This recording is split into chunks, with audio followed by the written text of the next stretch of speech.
കട്ടിട്ടോ മോഷ്ടിച്ചിട്ടോ അല്ല സിനിമ ചെയ്യാൻ ആഗ്രഹിച്ചു വന്നത്. ഫസ്റ്റ് ഡേ മുതൽ ഡീഗ്രേഡ് കേസ് കൊണ്ടിരിക്കുക. ഞങ്ങളൊരു നല്ല സിനിമ ചെയ്യണമെന്ന് ഓർത്ത് ഒരുപാട് ആഗ്രഹിച്ച് ഞങ്ങൾ ഇൻഡസ്ട്രിയിൽ വന്നത്. ഞങ്ങൾ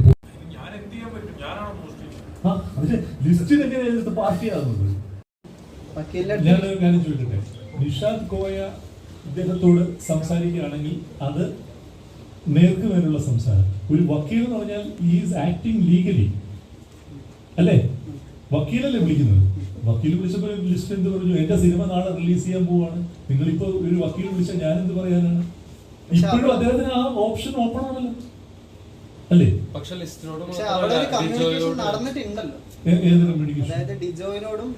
ഞാൻ ചോദിക്കട്ടെ, എപ്പോ നടന്നു ഈ ഫേസ്ബുക്ക് പോസ്റ്റ് ഇടുന്നതിന് മുൻപ്? അപ്പൊ അങ്ങനെ നടന്നിട്ട് എന്താ കാര്യമുള്ളത്? പടം ഇറങ്ങല്ലേ? പക്ഷെ ലിസ്റ്റിനും എപ്പോഴായിരുന്നു നടക്കേണ്ടിയിരുന്നത്?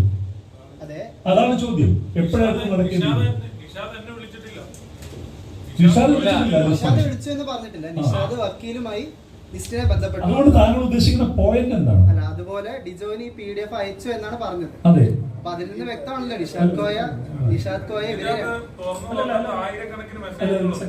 PDF അയച്ചു. ഒരാൾക്ക് PDF അയക്കുന്നു, തുറക്കേണ്ടത് ആരുടെ സ്വാതന്ത്ര്യമാണ്? തുറന്നിട്ടില്ലെങ്കിലും അവിടെ ഇങ്ങനൊരു സിമിലാരിറ്റി ഉണ്ടോ എന്ന് ചെക്ക് ചെയ്യാനാണല്ലോ ആ PDF അയച്ചത്. അപ്പൊ എന്ത് ചെയ്യണം? അപ്പൊ കമ്മ്യൂണിക്കേഷൻ നടന്നിട്ടില്ല എന്ന് പറയുന്നത് അല്ല, ലിസ്റ്റിനും ഡിജോയും ഞങ്ങളിൽ കമ്മ്യൂണിക്കേഷൻ നടന്നിട്ടില്ല. നിങ്ങളൊരു അക്യൂസേറ്ററി നിലപാടെങ്ങനെ എടുക്കുന്നത്? അദ്ദേഹം ഒരു PDF അയക്കുന്നു, ഇദ്ദേഹം ഷൂട്ടിങ്ങിന്റെ ഒരാഴ്ച ഷൂട്ടിംഗ് ഉള്ളൂ, അദ്ദേഹം അത് തുറന്നില്ല. എന്തിനാണ് അദ്ദേഹം PDF അയക്കുന്നത്? തുടങ്ങാൻ പോകുന്ന ഒരു സിനിമ അതുകൊണ്ട് നിർത്തി വെക്കുമായിരിക്കും.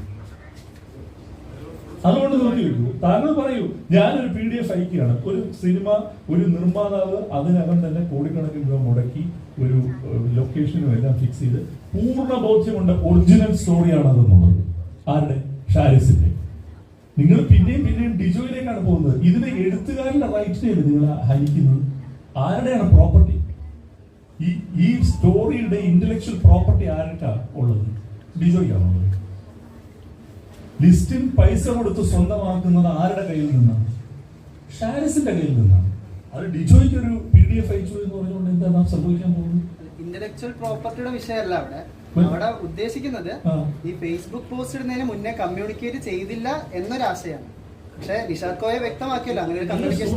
അത് കമ്മ്യൂണിക്കേറ്റ് ചെയ്യുകയോ ചെയ്യാതിരിക്കുകയോ ചെയ്യട്ടെ. ഞാൻ ചോദിക്കുന്നത്, കമ്മ്യൂണിക്കേറ്റ് ചെയ്തു എന്ന് നിങ്ങൾ പറയുന്ന ഒരു വക്കീലാണ് കമ്മ്യൂണിക്കേറ്റ് ചെയ്തിരിക്കുന്നത്. എന്റെ അടുത്ത് ഒരു വക്കീൽ വിളിച്ച് ഒരു കാര്യം പറഞ്ഞാൽ ഞാൻ രണ്ട് കാര്യമേ പറയുള്ളൂ. എന്റെ ഒരു സുഹൃത്തോ അല്ലെങ്കിൽ സഹപ്രവർത്തകനാണെങ്കിൽ അദ്ദേഹം എന്നോട് വിളിക്കുക, അല്ലെങ്കിൽ നമ്മളുടെ സംഘടനകളുണ്ട്. ഒരു വക്കീൽ വിളിക്കുമ്പോൾ നമ്മൾ എന്ത് പറയും? ഒരു റിലീസിന് തലേ ദിവസം നിൽക്കുന്ന ആള് എന്ത് പറയും? നിങ്ങൾ തീവ്രപരമായിട്ട് മുമ്പോട്ട് പോകും. അതിനുള്ള ലിസ്റ്റിൽ എടുക്കുന്ന നിലപാട് അതിനെന്താ? ലിസ്റ്റിൽ എങ്ങനെയാണ് പാർട്ടിയാകുന്നത്? ഡിജോ എങ്ങനെയാണ് പാർട്ടിയാവുന്നത്? ഞാൻ ചോദിക്കുന്നത് എസെൻഷ്യൽ ആയിട്ടുള്ള കാര്യം താങ്കളാണോ ഇന്റർവ്യൂ ചെയ്തത്? താങ്കൾ എന്തുകൊണ്ട് ചോദിച്ചില്ല? ആരാണ് ഇത് എഴുതിയത്? ഡിജോ ആണ് എഴുതിയത്. താങ്കൾക്ക് എന്തുകൊണ്ട് അത് ചോദിക്കാൻ കഴിയില്ല? ഈ തിരക്കഥ ആരാണ് എഴുതിയത്? ആരുടെയാണ് ആശയം? കഥ, തിരക്കഥ, സംഭാഷണം ആരുടെ സിഗ്നേച്ചറാണ്? അത് ഷാരിസിന്റെ ആണെങ്കിൽ ഈ കാര്യങ്ങൾ മുഴുവൻ ചർച്ച ചെയ്യപ്പെടുന്ന ഷാരിസുമായിട്ട്, അല്ലാതെ ഡിജോ ആയിട്ടല്ല. ഡിജോ അങ്ങനെ ഒരു PDF എടുത്തിട്ട് അത് തുറക്കുകയാണെങ്കിൽ എന്ത് സംഭവിച്ചത്? നിങ്ങൾ പറയും, അത് തുറന്നിരുന്നെങ്കിൽ എന്ത് സംഭവിച്ചത്? തുറന്നിരുന്നെങ്കിൽ പറഞ്ഞാൽ ഇത് മുഴുവൻ അവിടെയാണെന്ന് പറഞ്ഞാൽ അല്ലേ? നിങ്ങൾക്ക് തുറക്കാതിരിക്കാൻ പറ്റിയതാണ് അതിനകത്ത് ഏറ്റവും വലിയ അതെ, നിങ്ങൾ ഭാഗ്യമാണോ?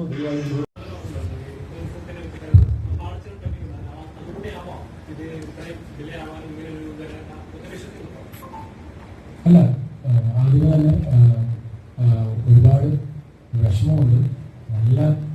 എന്താ പറയുക, ഫെഡ്ക എന്റെ സംഘടനയോട് ഞാൻ ആദ്യം കടപ്പെട്ടിരിക്കുന്നു. കാര്യം ഞാൻ ജസ്റ്റ് 2-3 പോയിന്റ് പറയാം.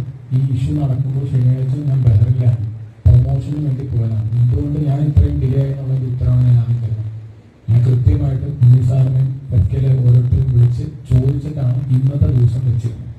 ഞാൻ ഇന്നലെ ഉച്ചയ്ക്ക് ശേഷം എത്തി. ഇന്നാണ് ഞങ്ങളെല്ലാവരും ഇരുന്ന്. അപ്പൊ എന്റെ കയ്യിൽ കംപ്ലീറ്റ് ഡീറ്റെയിൽസ് ഇതിന്റെ ഇടയിൽ സുഹൃത്തെ എന്തിനാണെന്ന് എനിക്ക് മനസ്സിലാവുന്നത്. ഒരു പോസ്റ്റ് ഇടാൻ പറ്റില്ല. സിനിമ ഈ ഫസ്റ്റ് ഡേ മുതൽ ഡീഗ്രേഡ് കേസ് കൊണ്ടിരിക്കുക. ഞങ്ങളൊരു നല്ല സിനിമ ചെയ്യണമെന്ന് ഓർത്ത് ഒരുപാട് ആഗ്രഹിച്ച് ഞങ്ങൾ ഇൻഡസ്ട്രിയിൽ വന്നു. ഞങ്ങൾ പുതിയ ആൾക്കാർ തന്നെയാണ്. 6 കൊല്ലമാണ്. കട്ടിട്ടോ മോഷ്ടിച്ചിട്ടോ അല്ല സിനിമ ചെയ്യാൻ ആഗ്രഹിച്ച് വന്നത്. 2015 ക്വീൻ ചെയ്യുന്ന ഇപ്പൊ എന്റെ ചോദ്യമെല്ലാം തിരിഞ്ഞാണ്. ആദ്യ സിനിമ കോപ്പി വെച്ചു. അത് ആദ്യം മനസ്സിലാക്കേണ്ടത് ഞാൻ സംവിധായകനാണ്, ഞാൻ തിരക്കഥാകൃത്തല്ല. എന്റെ ആദ്യ സിനിമ കോപ്പി അടിച്ചു, ജനഗണമന കോപ്പി അടിച്ചു. ഇപ്പൊ മലയാളി ഫ്രം ഇന്ത്യയിൽ വന്നിട്ട് ഇതാണ് എനിക്ക് കിട്ടുന്ന പോയിന്റ്. ഞാൻ ഏതോ പരസ്യങ്ങൾ കോപ്പി അടിച്ചു. ഇതൊന്നും ഞാൻ സംവിധാനം ചെയ്യുന്നതാണ്. എവിടെയാണ് ഞാൻ ഒരു റൈറ്റർ ഡയറക്ടറാണോ? അല്ല.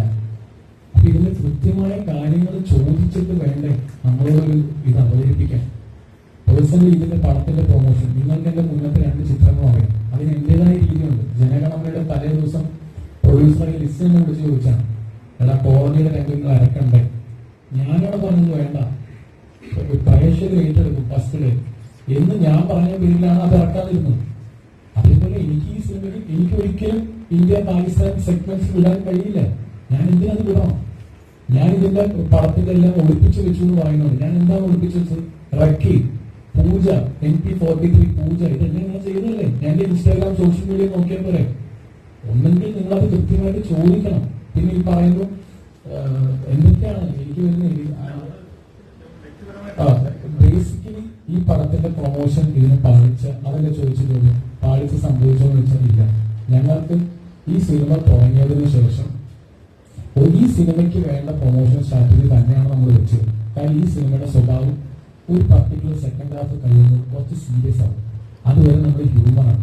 പക്ഷെ ഈ പറഞ്ഞ പോലെ പ്രേക്ഷകർ പ്രതീക്ഷിച്ച ഒരു ഹ്യൂമർ ആണോ എന്ന് ചോദിച്ചാൽ അത് നിങ്ങൾ സിനിമ കണ്ട് ഇപ്പൊ കാണുന്ന പ്രേക്ഷകർ അതാണ് പറയുന്നത്.